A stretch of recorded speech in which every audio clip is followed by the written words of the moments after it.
Want an easy way to see if you could save money on car insurance? Geico gives you 3. Call 1-800-947-AUTO. Go online to geico.com or stop by the Geico office nearest you. 3 ways you could save 15% or more. This is the Stephen A. Smith Show podcast. I'm Stephen A. Good afternoon, ladies and gentlemen. Good morning, ladies and gentlemen. Welcome to the latest edition of the Stephen A. Smith Show, coming at you as I love to do every weekday over the airwaves of ESPN Radio. That's 98.7 FM New York. That's 710 ESPN LA. That is, of course, nationwide over the airways of ESPN Radio, Sirius XM style channel 80. To get through the obligatories, the number to call up as always is 866-729-ESPN. That's 866-729-3776. That's 866-SAY-ESPN. If I sound like I'm in a bad damn mood, I am. If I sound like I'm pretty ticked off, I am. Do you have any idea what today is? What a day like today is? We had a great week 5 of the NFL season. We got the Yankees tying it up with the Indians. We got the Dodgers, okay, led by Cody Bellinger, clinching their series against Arizona Diamondbacks with a 3-1 victory last night. We got the Boston Red Sox out of it because the Houston Astros handled their business. We got the Chicago Cubs and the Washington Nationals going after it. We got a whole bunch of stuff to get into. Whole bunch of stuff. You could compare Bellinger to Derek Jeter when he was a rookie. You can think about him and Aaron Judge in New York and what they're doing for the game of baseball. You can think about the fall, October, and what it breeds. All of this stuff. It's stuff to get into. And oh, by the way, Lonzo Ball and the Lakers are playing a preseason game tonight when you got the City of Angels salivating at the thought of this brother, Lonzo Ball, balling officially beginning next week for the NBA season opener. We got all of that to get into. We got LeBron James happy with the All-Star game changes, which is contradictory to what I feel. We got all of this stuff to talk about. So much in the world of sports that is supposed to be a reprieve or relief from what ails us in our everyday lives as a society. And I got to sit here this morning and I got to talk about that damn Jerry Jones, owner for the Dallas Cowboys, who decides that he doesn't want to wax eloquently about the business of football, or at least admitting that he's doing that. Instead, he wants to get all political, feigning patriotism, giving players demands that violates all kinds of rights. And everybody's sitting there. You got a country divided because there are some who obviously disagree with him, and there are some who march lockstep with him. Now, for those of you who've been living under a rock in the world of sports and don't know what the hell I'm talking about, let me remind you. Jerry Jones, owner for the Dallas Cowboys, same individual who kneeled with the players before ultimately standing during the national anthem, decides to go public with his declaration that the NFL, that his players for the Dallas Cowboys will absolutely, positively stand for the national anthem no matter what. Ladies and gentlemen, there is nothing in a collective bargaining agreement with the players that absolutely positively mandates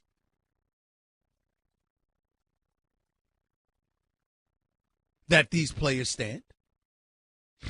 It suggests you should, but it doesn't mandate it like the National Basketball Association. So how is it that the NBA has a policy in place, but the NFL doesn't, but an individual owner who has something to say about the bylaws that exist within the NFL's constitution decides that individually he's going to invoke and enforce policies, procedures, stipulations, or whatever you want to call it towards the players? You got to be kidding me. And you know what's real weak about all of this that really, really gets on my last damn nerves about it? Jerry Jones is trying to come across as the muscle man here, that you know what, he's really taking a stance on behalf of the red, white, and blue. Oh, stop it. Just stop it. Would he be doing this if Richard Sherman was his star? Would he be doing this if Michael Bennett was his star? Would he be doing this if Malcolm Jenkins of the Philadelphia Eagles were his star? I don't think so. See, it's real easy to do when Jason Witten, your future Hall of Fame tight end, would never take a contrarian position to this issue than Jerry Jones. It's real easy to do when the Des Bryant and Ezekiel Elliott's of the world are in no position whatsoever to engage in any level of insubordination whatsoever, considering their checkered past, or in Ezekiel Elliott's case, the checkered present. Dak Prescott's a second-year quarterback. Would you have taken this position if it's Troy Aikman? How about Tom Brady or Drew Brees or Aaron Rodgers? Would you have done it then? I would have far more respect for Jerry Jones if the man just came out and said, you know something? I'm a businessman. I own a football team. I'm not getting involved in the politics. And ladies and gentlemen, call me whatever you want, but I don't want to hear no damn things about protests. I don't want to see any protesting at my games on behalf of my players, because it's going to compromise me with my sponsors who pay the bills. And these players like get paid, so I suggest you take your protest to some other venue, but it ain't going to be at the games for my team, because you ain't compromising my bottom line. I'd have more respect if he did that. It's plausible. But he's not even doing that. Hiding behind the red, white, and blue. You got to be kidding me. And then you got the president, Donald Trump, once again taking another shot at the National Football League. And why? What is he saying? Massive tax breaks that the NFL receives, but they allow our players to disrespect the red, white, and blue, our flag, and all of this other stuff. This is what the president said. But ladies and gentlemen, it's patriotism with him, isn't it? It couldn't be because he couldn't get an NFL team. He couldn't merge with the NFL when he was a part of the USFL, and he tried to convince the owners to do the same. Couldn't be that. Couldn't be the fact that in 2014, when he wanted to own the Buffalo Bills, he was nixed of that opportunity, and that cost him billions, which was what precipitated him or provoked him to run for the presidency to begin with. Oh, it couldn't be that, huh? I mean, how much longer do we as American citizens got to walk around here playing a role of straight suckers? Straight suckers. Acting like this is about the red, white, and blue. I'm not going to even go there about that. That wasn't Colin Kaepernick's original. I'm tired of that subject. I want to get back to sports, personally. I'm tired of it. But if we're going to bring Colin Kaepernick up, this clearly wasn't his intent. He said oppression, inequality, brutality on part of police officers. Police, law enforcement, and community interaction with one another. Those were the issues, not the red, white, and blue. But we don't even have to get that technical. You know where we could go with this? You really gonna sit here with a straight face as individuals who swear you have a modicum of intelligence with you, if not more. You really gonna sit here and act like this president don't have an axe to grind with the NFL? That isn't the impetus behind all of this? You really gonna fall for that okie doke? That's what y'all are? Y'all are gonna play the role of straight suckers like that? You don't think that he has an axe to grind with NFL owners who have cost him billions, and that is what's behind all of this? You don't think that at all, huh? Has nothing to do with it, huh? Nothing. This man has attacked CEOs on his own economic council. He's attacked members of his own cabinet. Once upon a time, his own attorney general. Recently, his own treasury secretary. This man has attacked Senator Bob Corker, who's a Republican. He's attacked John McCain, a Republican. They never cost him billions. But he'll go after all of those people, but he don't have an axe to grind with NFL owners? Are you kidding me? When will you all wake the hell up and see what's going on here? I mean, this is ridiculous. The stupidity of so many people, it's quite alarming. It really is. 866-729-ESPN. That's 866-729-3776. And then Jerry Jones come out here talking about the players they will stand or else they won't play. You know what? I'd call his bluff. Will Kane actually made me laugh today on First Take talking about Jerry Jones is about two things, money and his winning. Stop right there. You mean his money? Because when the hell has he won in the last 22 years? Clearly he ain't about winning. Clearly. Because the Dallas Cowboys haven't won a damn thing in the last 22 years. Last time the Dallas Cowboys won, I had an afro. Don't get me started with this. Wake the hell up.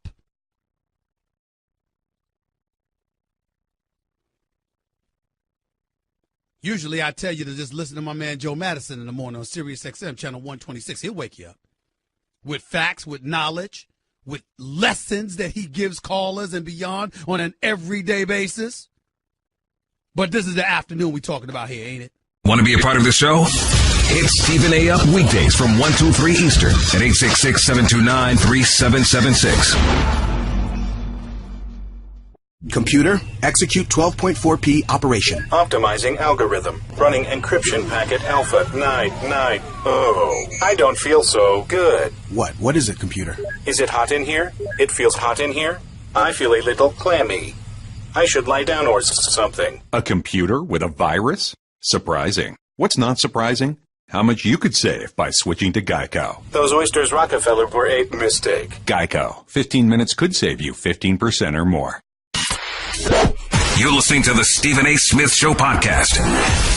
Action. There's another thing to make sure it can stand up under scrutiny of courts, under scrutiny of the league. And right now, there's nothing that permits them to be able to have that bright line rule that lets them say, hey, you can make a rule, sit a guy down, take his money. So that's where the fight's going to be. And even if the fight goes all the way to the NFL and goes through arbitration, as you know how that works, and if the NFL sides with Jerry Jones, you better believe it's a federal court fight. And there's a lot of other arguments that could come in that players could make to say this is not fair. They could try to say that the rule is overbroad, that it's not defined clearly, and try to get the federal courts involved. So there's a difference between can you do it?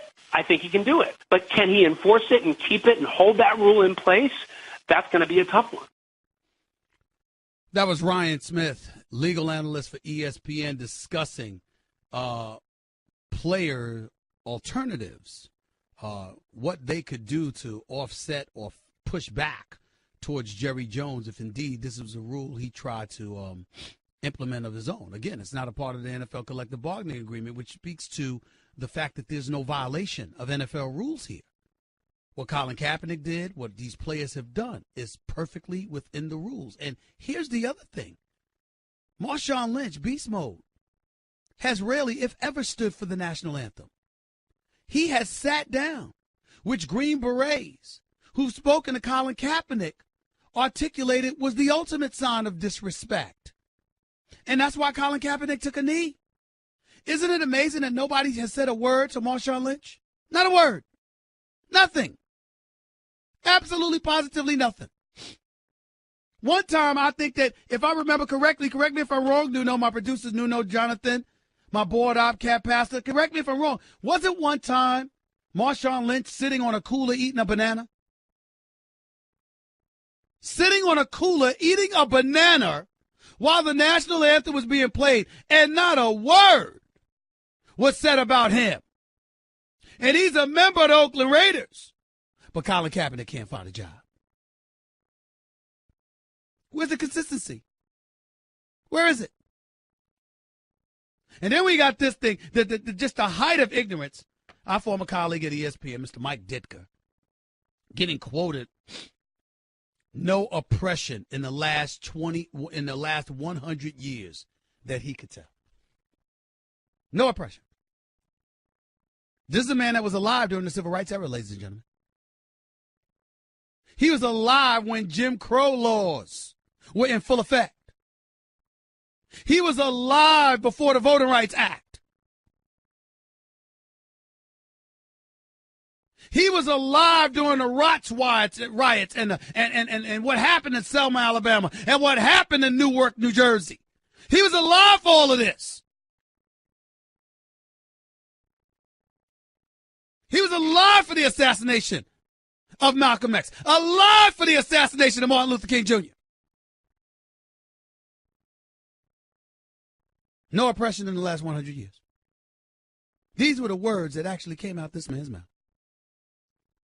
Just ignorant beyond comprehension. I'm not calling him ignorant. I'm saying his words were. I mean, he basically did everything but tell folks to go back to Africa or wherever else the hell he came from. This country's a great country, doesn't need any change, blah, blah, blah, blah, blah. We got the president tweeting about the National Football League. Got nothing to say towards torchbearers for the white nationalist movement who showed up again in Charlottesville, Virginia last weekend. And to make matters even worse, University of Florida, because I had a few minutes to listen to my man Joe Madison this morning. I'd encourage all of y'all to listen to that show every morning. I don't get the chance to listen to it all the time. But when I can, I do. Channel 126, Urban View Radio, Sirius XM.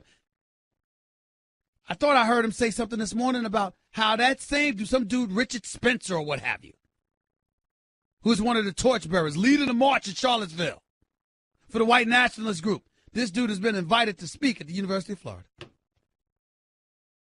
I mean, you just can't make this stuff up. I said it before and I'll say it again.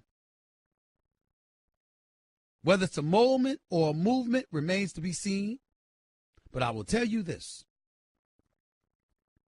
Don't talk to me about the president spewing patriotism.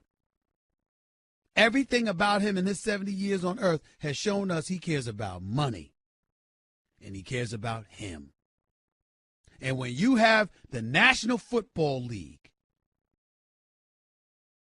front and center in his eyesight that he's targeting at every turn, that ain't just about politics and feeding his base and all of this other stuff.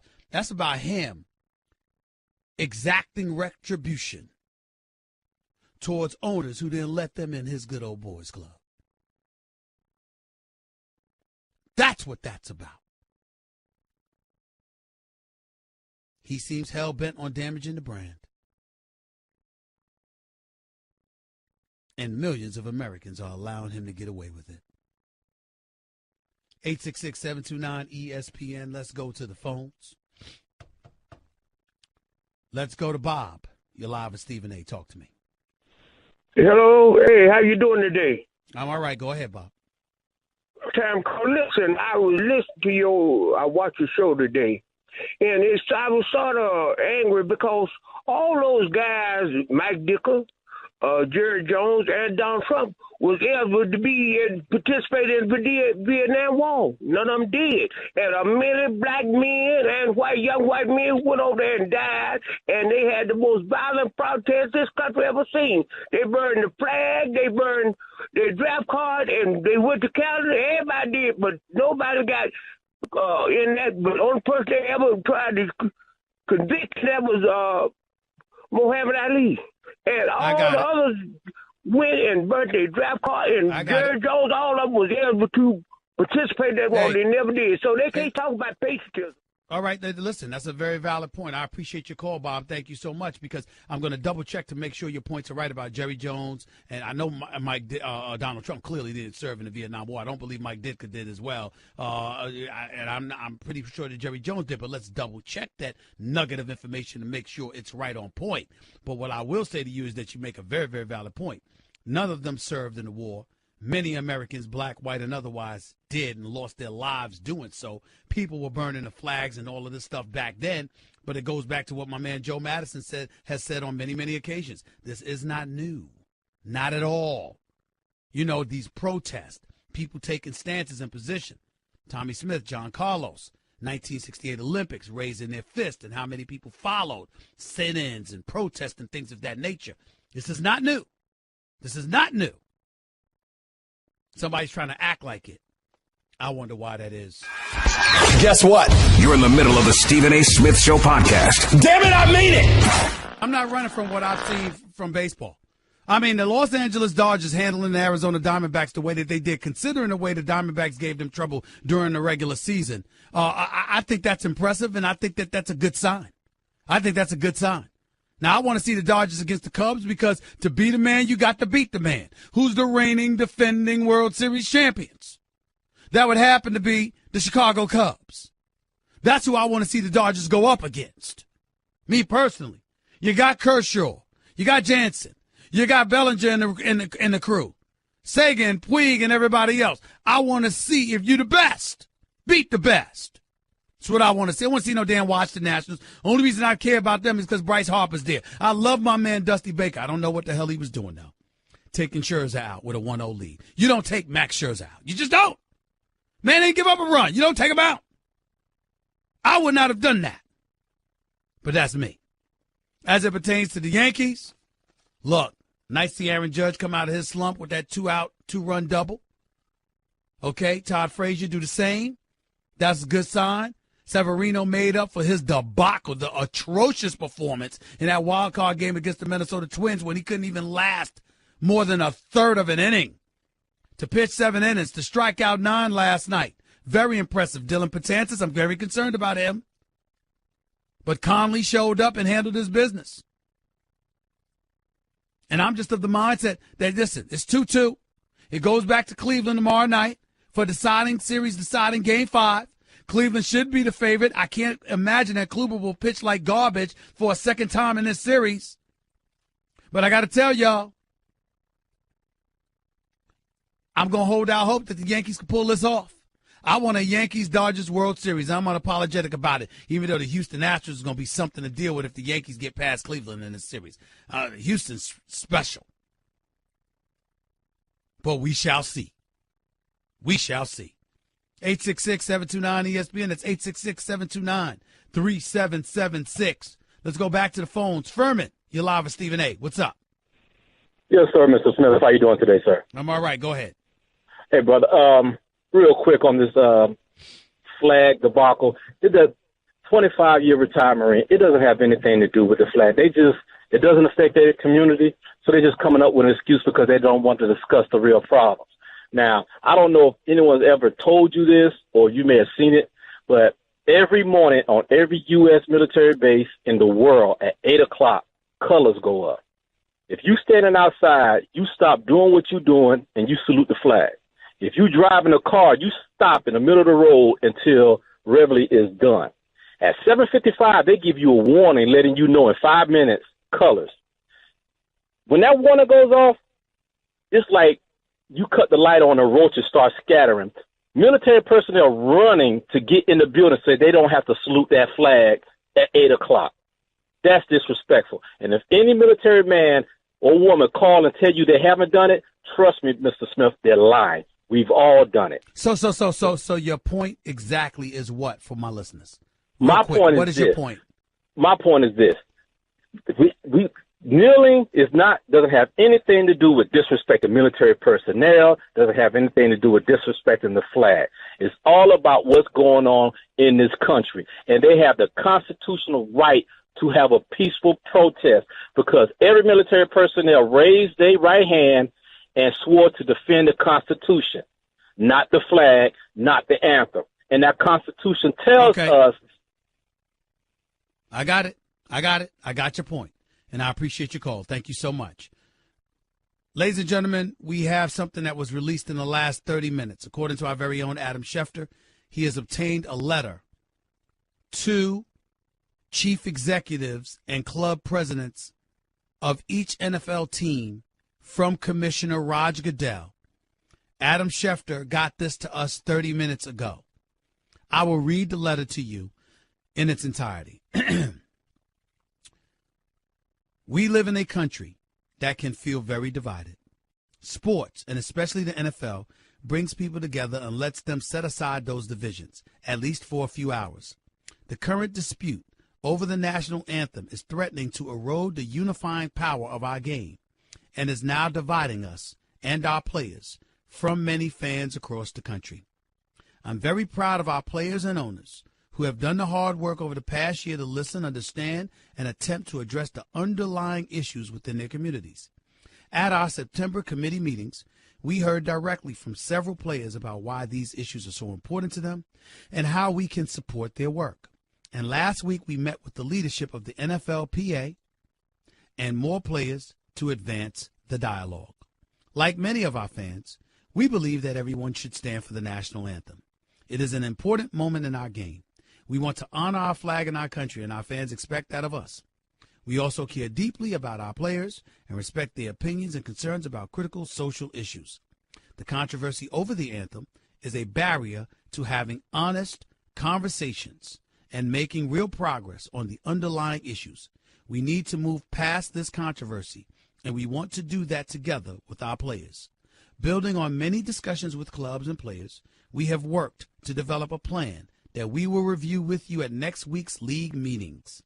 This would include such elements as an in-season platform to promote the work of our players on these core issues, and that will help to promote positive change in our country. We want to ensure that any work at the league level is consistent with the work that each club is doing in its own community, and that we dedicate a platform that can enable these initiatives to succeed. Additionally, we will continue the unprecedented dialogue with our players. I expect and look forward to a full and open discussion on these issues when we meet next week in New York. Everyone involved in the game needs to come together on a path forward to continue to be a force for good within our communities, protect the game, and preserve our relationship with fans throughout the country. The NFL is at its best when we ourselves are unified. In that spirit, let's resolve that next week we will meet this challenge in a unified and positive way. Those are the words of Commissioner Roger Goodell to chief executives and team presidents for all 32 NFL teams. We got access to a half hour ago, courtesy of Adam Schefter, NFL insider extraordinaire for ESPN. You heard what the commissioner said. I'll decipher his words, what they mean, and what's probably going to happen moving forward in a minute. You are listening live to the Stephen A. Smith Show on ESPN Radio. Give Stephen A. piece of your mind. He is sorry. Call him weekdays from 1 till 3 Eastern. I mean, just trash. At 866-729-3776. Guess what? You're in the middle of the Stephen A. Smith Show podcast. Damn it, I mean it. Like I told you, Yankees, Dodgers, Cubs, Nationals, Astros, Red, it don't matter. You know, NFL games, I mean, damn. And I got to put myself on Front Street and say this, because people out there are listening. I'm not apologizing for what I'm about to say. I'm tired of talking about this. I don't want to talk about it. I just have to. But I don't want to talk about this. Yes, I'm a black man, and yes, you know, I've experienced oppression and racism and inequality and all of. Look, we got things to overcome. There's no question. But when it's gotten to this point, it's ridiculous. And let's be clear about something here. To white America out there, you have every right to sit up there and say, damn, I just want to come and watch a football game. You have every right to do that. Every right. Every right. You know what this letter from Roger Goodell that I just spent a few minutes reading, do you know what the letter comes down to, ladies and gentlemen? We tired of this. All right, enough's enough. We heard you loud and clear. Now we're gonna dedicate some time for you to generate attention aimed at addressing these issues. And the NFL will do its part. But we will not do so at the expense of our game. The NFL makes $14 billion annually. It's projected to make $18 billion annually. Roger Goodell has been on a record that by the year 2025 or 2027, he projects the NFL will make in excess of $25 billion annually. We got folks in the streets killing one another for hundreds of dollars. Blacks, white, Hispanics, and beyond. For hundreds. And you can't understand why somebody will want to protect billions? Stop. Just stop it. Enough's enough. I'm not sitting there and saying that folks who have labeled the kneeling the way that they've done, that the president hijacking the issue and turning it into something that it isn't, is right. I'm not saying all of that. I'm saying if you are the National Football League, anybody associated with the National Football League, and your objective is to get the attention focused back to football, I have no problem with you. I'm telling you right here, right now, I got a problem with Jerry Jones taking the stance that he took. But if Jerry Jones sat up there and didn't try to wax eloquently about patriotism and all of this other stuff, and he simply said, I'm a football owner, and these dudes right here are compromising my bottom line with the sponsors, I ain't having it. Ladies and gentlemen, I'm telling you right now, you're going to turn against Stephen A. Because I'm going to go like this. I got it, Jerry. I understand. My problem is have the courage to say it. I got no problem with a businessman telling you he's a businessman. Don't wax eloquently with me or wax poetically with me about something that I don't believe for 1 second that you give a damn about. But when you come to me and you say to me, look, man, my bottom line is being compromised here, I got no problems with it. When Greg Hardy fought his 10-game suspension and got it reduced to 4, we had an issue with it. When Adrian Peterson was put on the commissioner's exempt list over those child abuse allegations, did we have a problem with it? You know why? Because sponsors said we getting the hell up out of here if you don't get him off that field. They got him off the field, but they still paid them. Were you whining then? Y'all better grow the hell up. Yeah, we got issues to tackle. Yes, we got issues to fight. Without question. And of course it always involves sacrifice. Without question. But where were these players when Colin Kaepernick first kneeled? Other than a handful of players who supported him, by and large, nobody did. Y'all didn't do a damn thing until Donald Trump, the president, said something and calling your sons of bees. That's when you stood up. So don't bring up Colin Kaepernick now when you spent a year ignoring him. You wanted to concentrate on football then, concentrate on football now. I don't want to hear it. Ed, go ahead. Hello? Yes, you're on the air. Go.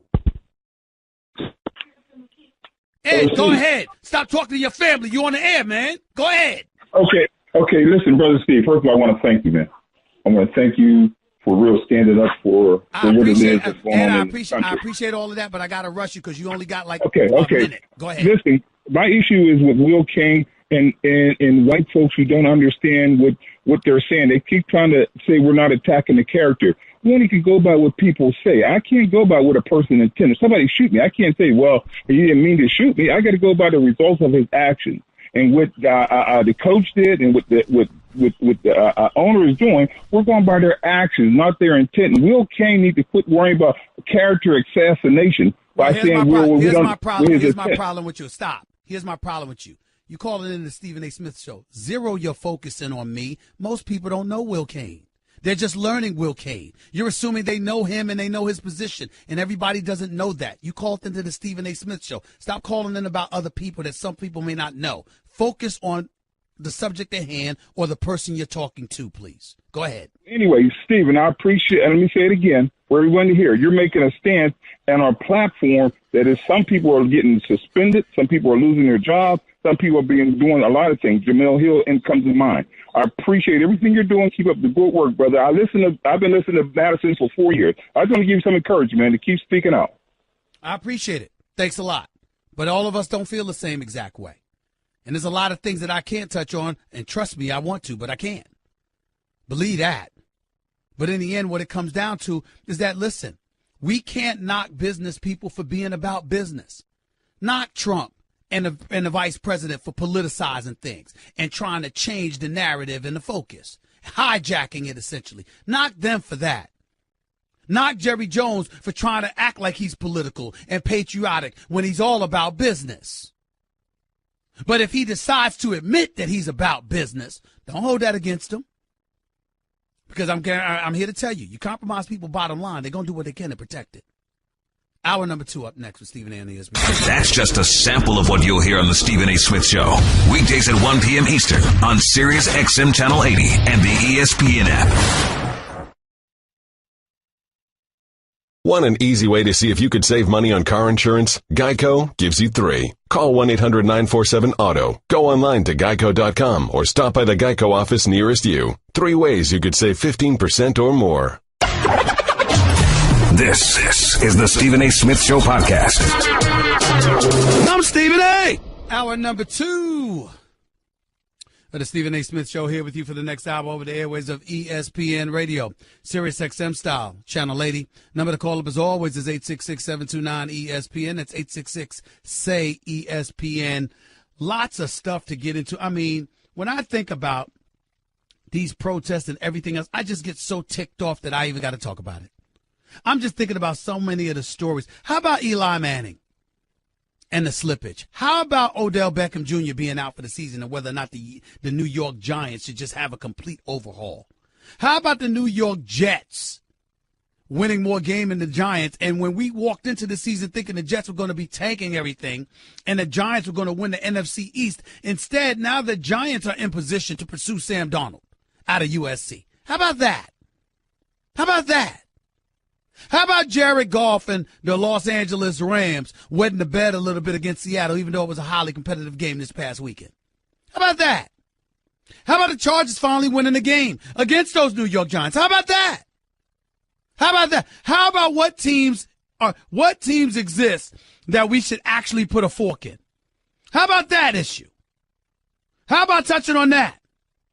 Whether it's the Giants, it's the 49ers, it's Cleveland Browns with Hugh Jackson being 1-20 as the head coach with Arizona. By the way, having just acquired Adrian Peterson from the New Orleans Saints. They traded him from New Orleans to Arizona this morning because this dude, Chris Johnson, subbing for Derek Johnson, can't even average 3 yards a carry for Arizona, who has the worst rushing attack in football. And as a result, they had to go about the business of acquiring Adrian Peterson, hoping he could give them something. And now he's got something to prove because the only team that wanted him was New Orleans, which is why he ended up there to begin with. How about that storyline? I mean, whether it's the Giants, the 49ers, the Browns, the Cardinals, the Chargers, whomever. How about that? How about having that conversation? Can't do it. Just can't do it. It's not there for us.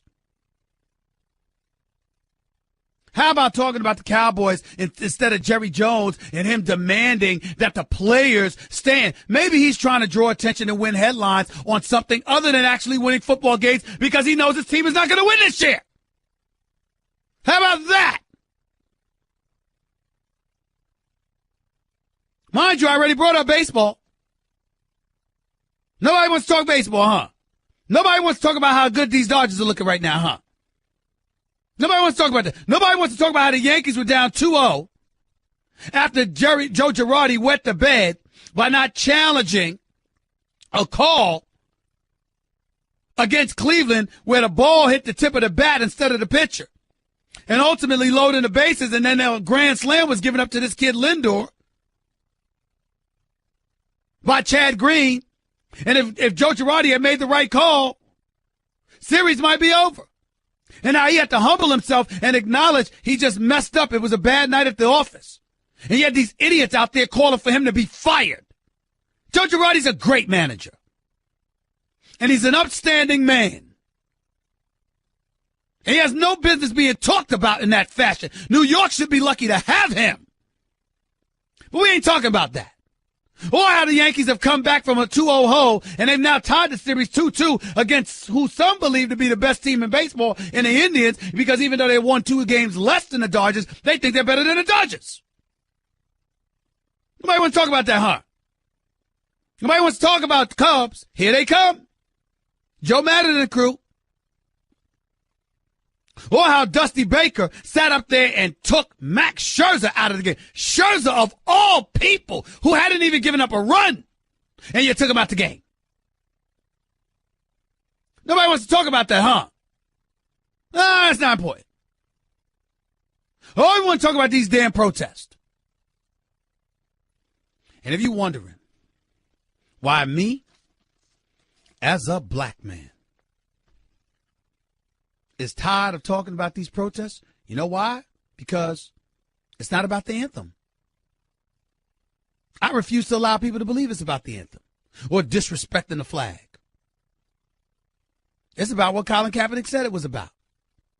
But guess who I blame for not addressing the issue with the fervor it deserves? I blame the players as much as anybody.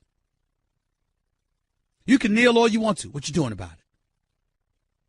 Fact of the matter is that you didn't really start kneeling collectively until President Trump spoke out against the NFL. If he hadn't called you SOBs, would you be kneeling?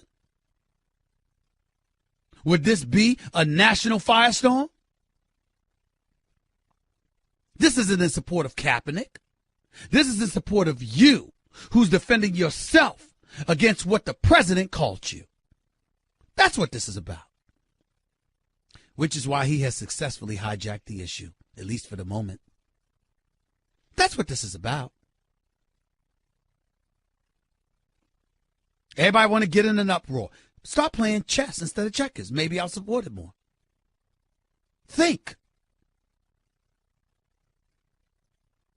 At the end of the day, other than your soul, other than the right to vote, the biggest instrument for change is dollars. Did you know that in the black community, we spend over $1 trillion, $1.3 trillion annually? Did you know that? How much of it do we spend in our own community? On our own products?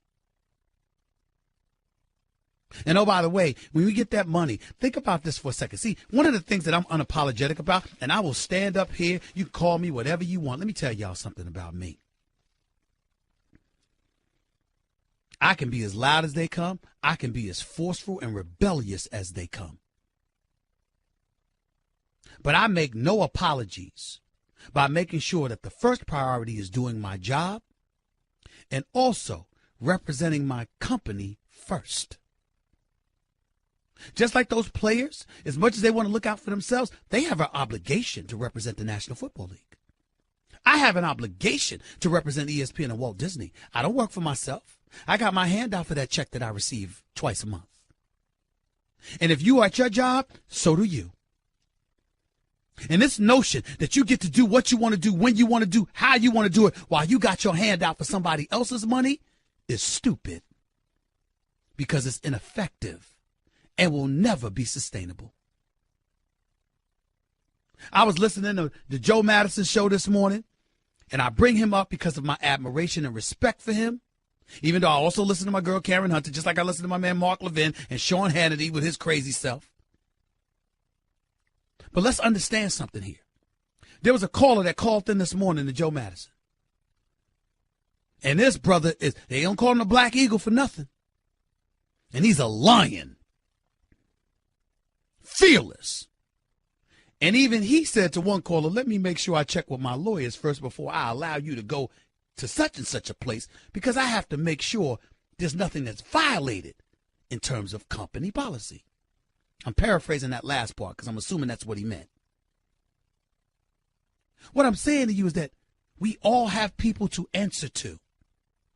We can be rebellious. We can make things happen. We can push for what we want to push for. But don't you ever think that you get to operate solo and with impunity when you cash in a check from somebody else's hands. See, we don't talk about that enough because we want to act like we get to do what we want to do. Stephen A. Smith does not get to do what he wants to do. I represent my bosses in this company. And I speak loud and proud and clear. And sometimes I touch that line. But I'll never cross it intentionally. Not so long as I have my hand out for somebody else's check. That's the real world. Your own children who have to listen to you. Why do they have to listen to you? It ain't because you gave birth to them. It's because you take care of them. And you are the authoritative figure in your life, in their life. See, these are realities we don't want to embrace. But in case you haven't noticed, they're realities that never change. And they're indiscriminate. Wake the hell up. And stop acting like you don't know. Catch the Stephen A. Smith Show live on 98.7 ESPN New York, ESPN LA 710, and Sirius XM Channel 80. You just can't make this stuff up. Weekdays from 1 till 3 Eastern. Hey girl, have you done something new with your scales? Using new moisturizer? Nice. It really brings out the hazel in your eyes. Oh, hold on. Are you using whitening strips too? Your fangs look good, girl. Really good. A really charming snake charmer? Surprising. What's not surprising? How much you could save by switching to Geico. Wait, what? Have you been doing Pilates too? Geico. 15 minutes could save you 15% or more. You're listening to the Stephen A. Smith Show podcast. To the phones we go right here on the Stephen A. Smith Show, ESPN Radio. Jeff, you're live with Stephen A. Go ahead, man. Hey, thanks, Stephen A., for taking my call. Go ahead. I wanted to start off by saying, let's go Yankees. I hope they win tomorrow night. And they got their work cut out for them because I don't think Kluber is going to stink up the joint for a second time in the same series. But I know. I believe that what you're saying, but I trust the Yankees. Mm-hmm. But to get on the subject of the protests or whatnot, I understand that you don't really like talking about it. Nobody really does. But I wanted to just say a quick quote. It's from Martin Luther King. It says, "Our lives begin to end the day we become silent about things that matter." Stop right there. Stop right there. No, Jeff. You know why that don't apply? You want me to tell you why that don't apply? I'm listening. We've been talking about it. This ain't the first time. You spoke about it. I've been speaking about it for months. Don't apply. There's no such thing as silence. If anything, we've talked about it too much. Stephen A., I'm not applying it to just you in general. I'm just saying. I know that. I'm talking about all of us collectively. At some point in time, stop talking to me about talking about it and ask what we're going to do about it. You've done your job, and I appreciate your passion when it comes to this subject. I strongly do. And I understand why you don't feel like talking about it anymore. I can honestly agree. It's just that it bothers me and rakes my nerves because I don't agree with the way Cam Newton did what he did last week in regards to that female reporter. It's just that it bothers me when I see what happened to Jamel and what happened with Trump. I feel like he's being a bully. Well, listen, it could bother you all you want to. And I'm not in a position to speak on those issues because obviously that's in-house stuff. And I'm not going to get into all of that. What I would say to you, however, I will reiterate my points. Every company has policies. Every company. Every employee is aware of them. And as a result, when you take a stance, sometimes you're going to pay a price for it. Cam Newton, you brought up Cam Newton, Jeff. Cam Newton, he may have made an error. He may have erred in judgment, et cetera, et cetera. But the product in terms of yoga that he was pushing, by and large, their audience is women. They had to take a position. Now, who thought that was fair? Nobody thought that was fair per se. You think they care? Their interest is not fairness. Their interest is the bottom line. They didn't do this. They didn't make a judgment against Cam Newton because of fairness. They said, man, we got to protect our product. People going to scurry away from us because it's costing us money instantly. That's the bottom line. And we can't act like we can't act like we don't know that. I just feel like that's the whole systematic oppression. That's what this conversation is Let me ask you a question. What do you do for a living? How old are you, Jeff? I'm 30 years old. All right, you're 30 years old. What do you do for a living? Currently, I'm unemployed right now. Okay. What were you when you were employed? What were you employed doing? I was doing fire guard work and fire safety director work. Fire. All right. So let's say, for example, you spoke against or you did something that compromised whatever your job description was and that of your company. What would you expect to happen to you? I would expect consequences. Well, what I'm saying to you is that's life. You don't get to whine and moan about it. You had to deal with it because you know that to be a reality. And that's what I'm saying. When I talk about us all understanding the world of business, you have to know that. You have to know that. Now, if there's a discrepancy as to whether it was legitimate or not, that's a different ballgame. But if your purported violation in the case of Cam or anybody else is what it is, and it's clear why a company is doing what they're doing, what is there to say? I can't disagree with you, but at the same time, it's hard to accept what he's doing as a president and take that as normal. Time out. Let me ask you a question, Jeff. You're black, are you not? Yes. Now, let me ask you this question. If somebody white spoke that way about President Obama at the time, what would have happened? Our president in power right now said he wasn't born here. No. What I'm saying to you is that if somebody attacked the way that President Trump is being attacked, and trust you me, I have no empathy for him. You know, as far as I'm concerned, he's been a disaster because of the manner in which he behaves. It's appalling to me. I'm not getting into his politics. I don't like the way he, as a statesman, he represents our nation. I think he's too damn petty. Having said all of that, if we had, when President Obama was in office, if we had white individuals, and we did in some cases, when you have folks speaking out against him in the fashion that they were, what was our reaction? Honestly, that's a tough question to answer. Because all right, well, then, you know what? Then I got to go. Have a nice day. I ain't got time to be entertaining. It's a live radio show. You should know the answer. The fact of the matter is that people would have been in an uproar. Those white folks would have been called racist. You can't have it both ways. We live in a democracy for a reason. You don't like Trump and what he's doing. Guess what? 2 million black folks that didn't show up to vote for him, that vote for Hillary, that showed up to vote for Obama in 2012. You'll show up this time, won't you? And if you're Hillary Clinton, you'll be more adroit in your campaign strategy to make sure you campaign in the areas where those electoral college votes are prevalent so you won't get outmaneuvered by the man. And the liberals and the progressives who are complaining about the process and all of this stuff about whatever connection there was to Russia, maybe you'll do your due diligence before the man is elected this time around. We live in a democracy for a reason. No matter how bad things appear, we always have the capability to turn things around because guess what? He ain't gonna last forever. He gets 4 years. Worst case scenario, 8 years. This is America. We overcome all the time. And we will do it again. Period. Because we don't have our way now, we got to lose it. As bad as things appear, all I'm concerned about really is that I hope he don't spark World War III. Outside of that, anything else, we'll overcome. We'll overcome. Because we're America. That's why. Marty, go ahead. Stephen A., thank you for the conversation, man. Go ahead, man. Hey, first of all, I want to congratulate you on your acting debut. I hope you do more of that. Second, go Yankees.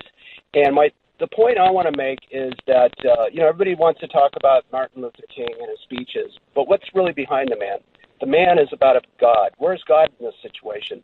When Tim Tebow went to kneel down in the end zone, the NFL didn't want him to do that. That's don't do that. But yet, the owners are basically political. They never liked Trump from the beginning, and it's all about politics. And yeah, the owners don't care about the players. It's all about money, the bottom line. So yeah, you're right. It's about politics with Trump. It's about money with the owners. And it's about retribution with Trump, in my opinion, as well, because they didn't let him in that good old boys club. Y'all are listening to somebody right now, Marty, that interviewed the president before he ran for office about the Buffalo Bills ownership situation. He wanted to own the Buffalo Bills.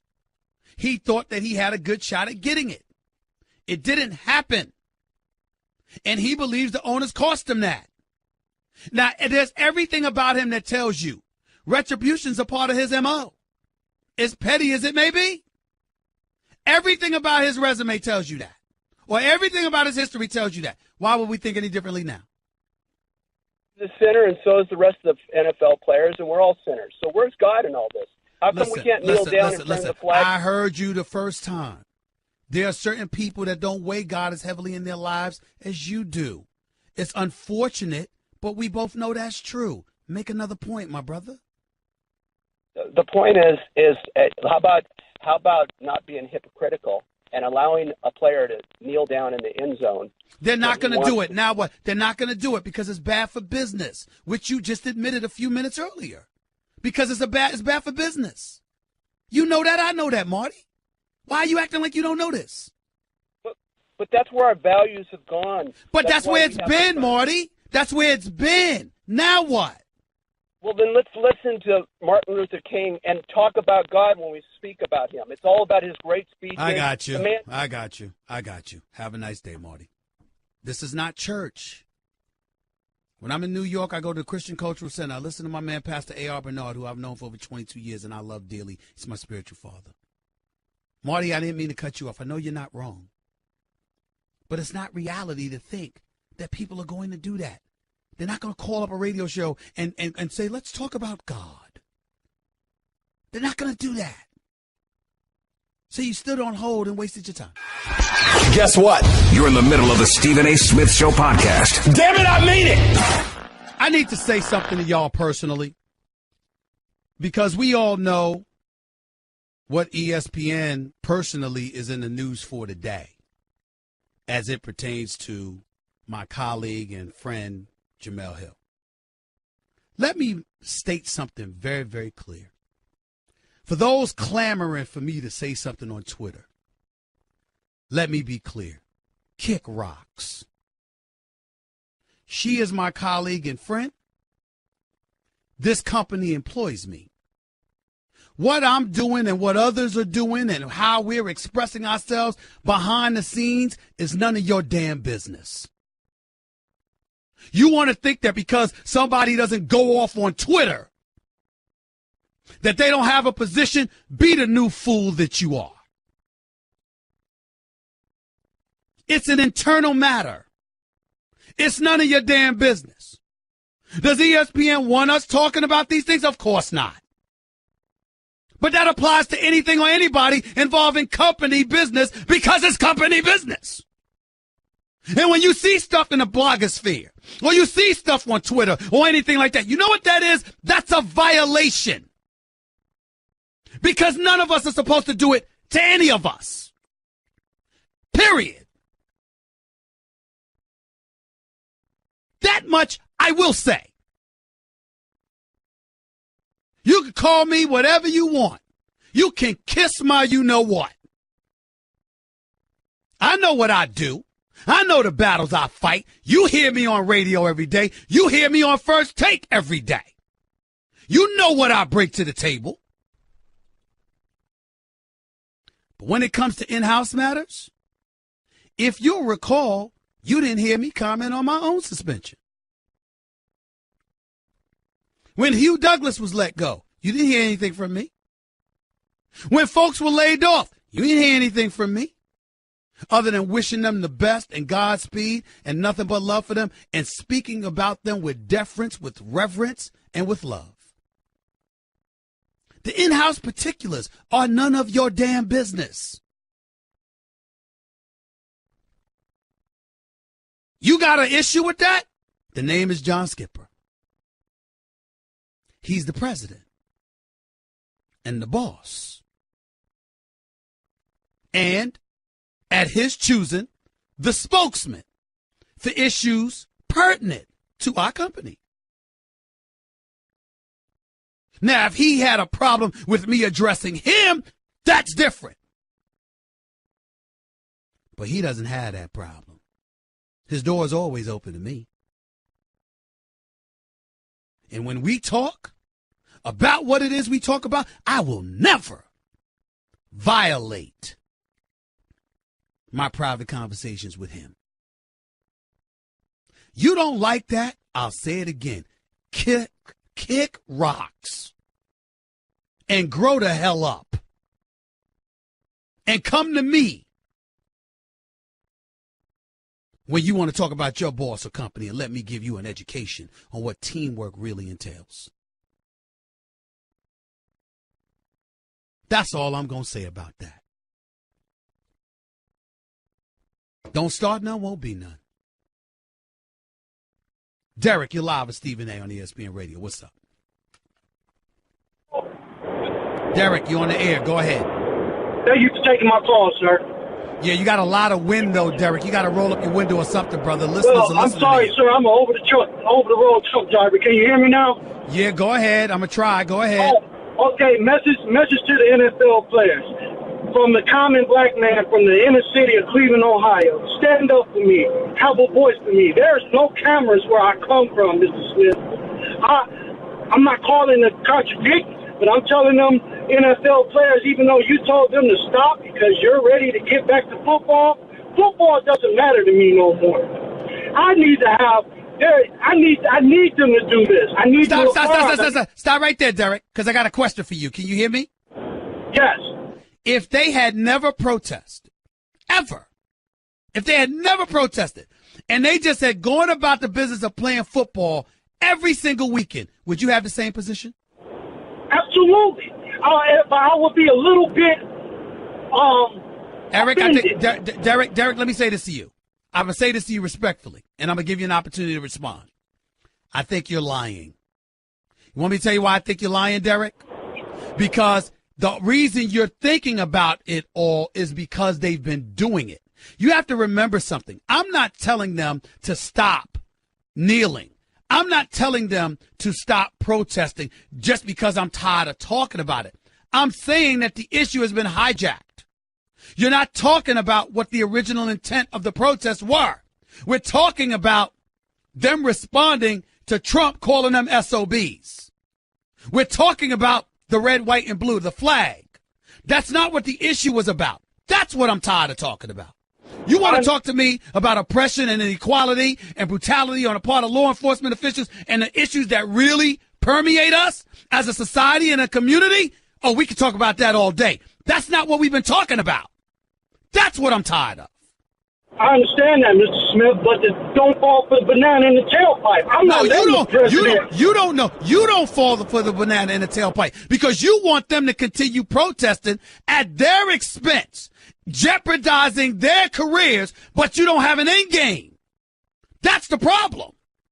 I don't have the financial means to do what they can do. No, I'm not talking about that's not. I'm not talking about that. I'm not talking about that. I'm talking about a plan of action. What is the kneeling accomplishing?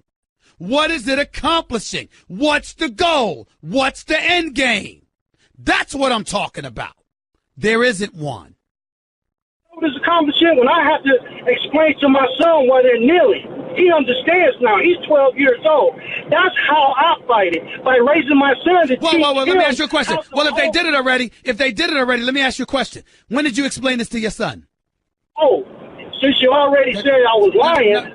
No. I asked you a question. When did you explain this to your son? My son is 12, Mr. Smith. No, sir. Did you explain it 3 weeks ago, a month ago, a week ago? That's what I'm asking. When did you explain it to him? 6 years ago. I was just explaining to you. Listen to me. Listen. Because I'm doing a radio show. I'm trying to establish the point. When did you explain it to him? When was that, Derek? Colin Kaepernick, sir. Okay. Did you explain it to him every single Sunday? My son comprehends well. I didn't have to. Right. Exactly. So it's already been explained. That's my point. It's already been explained. It's already been explained. So if you've done it already and he comprehends well and he gets what happened and why does it have to continue when it has no end game? It doesn't stop there, Mr. Smith. I didn't say it should stop. I have to continue telling my son how to hold both hands on the steering wheel when you get pulled over. But America doesn't have this problem. I have to continue telling my son to be the strongest black man he can be. I have to continue telling my son that God is going to get him through this. And I totally respect the black players of the NFL for standing up for the common black man who do not have the voice. I got it, but nobody's telling them not to. What they're saying is you have to have an end game, because when all you're doing is that, and it's compromising the bottom line, that's something that what's going to happen if all of a sudden millions of people walk away from the game and the game is not being supported and they no longer have the platform to protest? Where you going to be at then? Where I'm going to be at then, I will still continue thanking them. All right. Got you. No problem. I'll do the same thing. I'm thanking them now. What I'm trying to say is still in all. That's not good enough. That's not good enough. You can thank them now. You can continue to thank them. What difference does it make if ultimately you end up costing them more than they ever should have had to pay when the message has already been sent? Want to be a part of the show? Hit Stephen A. up weekdays from 1 to 3 Eastern at 866-729-3776. Guess what? You're in the middle of the Stephen A. Smith Show podcast. Damn it, I mean it! Let me say this real quick to move beyond this point. I didn't sit up there and say that I want guys to stop kneeling. As a matter of fact, I said when it came to Jerry Jones, I wish the players called this bluff. It's real easy to say that with Ezekiel Elliott and Dez Bryant are your players. They're in no position to come across as insubordinate, and Dak Prescott's a second-year player. What if it was Michael Bennett or Richard Sherman or Malcolm Jenkins on your squad? Would Jerry Jones have said that? I said what I'm specifically tired of is talking about it. And the reason why I'm tired of talking about it is because it's not about the flag and disrespecting the flag. It's about the issues that Derek brought up, that Colin Kaepernick brought up. But nobody's talking about it because it's been successfully hijacked by Trump and now the vice president. So I'm tired of talking about an issue that is not the issue to me. You want to talk about the real issue? I'm all ears. That's not what we're doing here. Period. Jordan, you're live with Stephen A. What's up? Hey, Stephen, how you doing, brother? I'm all right. Go ahead. So I'm ashamed of you, man. How you gonna sit there and get scared in the following minutes of that Cowboy Packers game? I called yesterday. I watched your show wasn't on yesterday, so I was saving it for today. You knew with that minute and 13 seconds left that he was gonna do something special, and I was sitting there talking to my wife. She said, "You think you can do it?" I said, "Yeah." Tom Brady. He's gonna do it. You don't have that much time. What are you talking about? How I was gonna sit there scared about Aaron Rodgers and the Packers? What are you talking about? Because yesterday on your show, you said it getting on your nerves. No, what I'm saying is that Aaron Rodgers had 1 minute and 13 seconds left. What I was afraid of was that the Dallas Cowboys were going to take their time about scoring because they were running it down Green Bay's throat, and Aaron Rodgers wouldn't get the ball back in time. That was the only fear I had. Yeah, that's what I was telling my wife, and I was sitting there, and my a friend of mine, she texted me, said, "I bet you 25 on the game." I said, "Cool."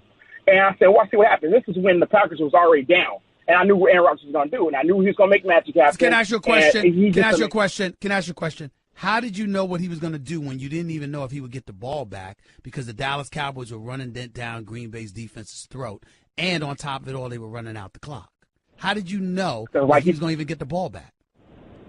Like you keep saying, Aaron Rodgers is a bad man. Goodbye. That much time. Goodbye. You're not making sense. I asked you a question. How did you know he was going to get the ball back? And you're going to tell me Aaron Rodgers is a bad man. That has nothing to do with my question. Answer the question next time. Mustafa, you're live with Stephen A. real quick. Go ahead. Yes, so of course, what Jerry Jones is doing is he's aligning his what he said with the interests of the organization, what the brand is, because it's America's team. But we all know it's about protecting the bottom line, but it's wishful thinking to say that he's going to admit that's what it's about. He's never going to admit that that he's a businessman and he's only doing it to protect his bottom line. that. He's going to say what Americans want to hear, okay? And the other point about Mike Ditka, what he said, I mean, even far-right conservatives, extreme far-right conservatives will never say what he said for the most part. I mean, it's alarming, and it's just something even I believe as a young guy saying that, it's something that should never be mentioned, and it comes across as an old, senile old man. So. Oh, you talk about Mike Dicker, no question about it. I don't disagree with you at all. I mean, he's definitely lost it. Appreciate the call, though, man. Thank you. BT in White Plains, you're live with Stephen A. What's up? Talk to me. Hey, Stephen A. Long-time listener, first-time caller. Go ahead, man. Had the pleasure of meeting you last time Knicks made the playoffs. You and Ryan Ruocco down at Clyde's place.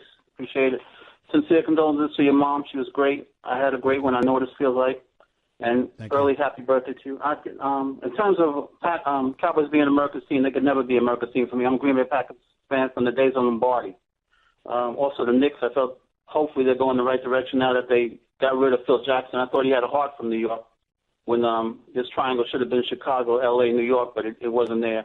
And I'm sorry to see Melo leave without the help, but hopefully he can win a championship somewhere as well. And if I ever had the money, I would buy the Knicks, and like you said, you would be my GM because you would at least have a heart for the Knicks and bring a championship here. I don't know how long it's going to take. I would do my best. I tell you that much. I do a better job than what's been done. I can tell you that. But I got to go. Thanks a lot, BT. Appreciate you, man. Thank you so much. Rodney, real quick, you got like 30 seconds. Go ahead. Yeah, how's it going, Stephen A? I'm all right. You got 30 seconds. Go ahead. Yeah, I'm just talking about the Jerry Jones threatening these guys that he's going to bench them. And, you guys want to say it's not political. It is political. It became political when he supported Donald Trump. So he cannot turn around and tell them what they can't do in that realm. Because it's political. It's political with Trump. It's political with Trump. With Jerry Jones, it's about that bottom line. And the boss telling them, well, we don't know if y'all vote for that boy, y'all might not have no job. That's the same thing. That's unconstitutional for him to do that. And he has no right to tell them they cannot stand for this flag. Well, we're about to find out. We're about to find out. Enough. We're about to find out. I got your point. We're about to find out. I wouldn't say that, though. You don't see them doing it since he said it, right? Talk to y'all in 22 hours. Stephen A. signing off. Peace and love. That's just a sample of what you'll hear on the Stephen A. Smith Show. Weekdays at 1 p.m. Eastern on Sirius XM Channel 80 and the ESPN app.